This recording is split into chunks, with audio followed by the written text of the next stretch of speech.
Hi there viewers, I'm the Extraordinary Tourist and welcome to day 20 of the InkTober challenge. On the screen you can see the official rules for InkTober, followed by my unofficial rules for using digital inks because I'm participating in the challenge digitally and I want to make my experience as much like the traditional ones as possible. In case you're wondering about my digital inks, I'm using my Pablo Coast 22 pen display monitor, which I've teamed with a copy of Clip Studio Paint EX, and within that software I'm using just the pencil and the pen tools and the eraser as well, of course. Today's artwork is inspired by some sketches and a painting that I did back in 2007 of what would be called a horsefly, which was back at that time was basically a combination of a horse and a butterfly, which is what I was sketching. And unfortunately I don't have an actual picture of the final artwork, but I do have a bit of sort of blurry video footage that I recorded back in the day when I painted this artwork, and in the footage I hold up a nearly complete version of a horsefly, and you'll notice that the wings on it have changed to be more like a dragonfly rather than a butterfly.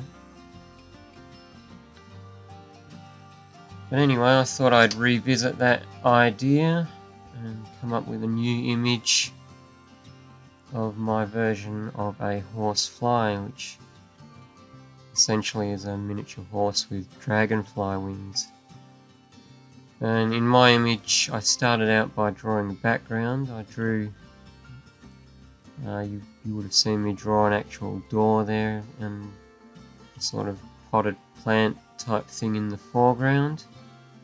Since the idea was I was going to obviously have the horse and the pot plant in the foreground, and then I was going to try and sort of do a very light version of the door, open door in the background, to really sort of get a feel of the scale of this horse and how small it actually is.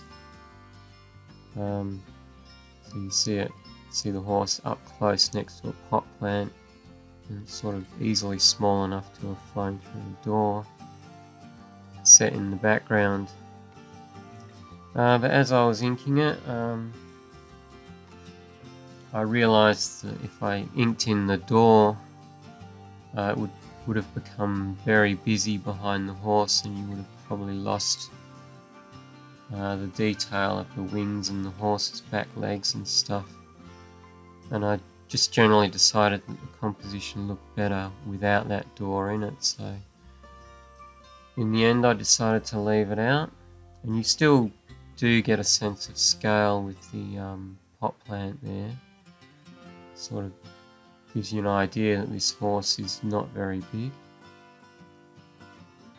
In terms of finding references for this, I did do a search on the internet of horses, and also for dragonfly wings.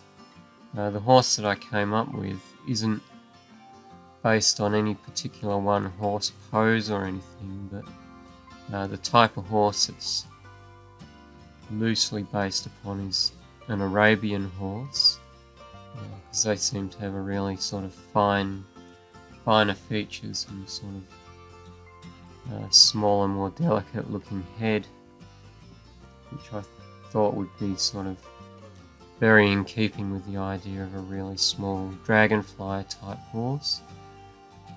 And I definitely looked up the wings and how to draw those for a dragonfly. I didn't necessarily copy a position again, I just looked it up so I could get that sort of structure on the wings there so that it looked more like insect wings, because one of my previous artworks for the InkTober challenge, I felt I messed up the wings that I did on whatever that was. I can't remember which one now.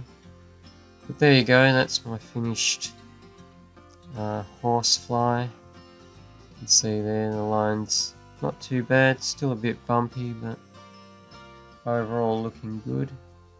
I was quite happy with how this one turned out, and I think it was a good decision to leave the door out of the final image. So I hope you've enjoyed watching this video, and until the next one, thanks for watching.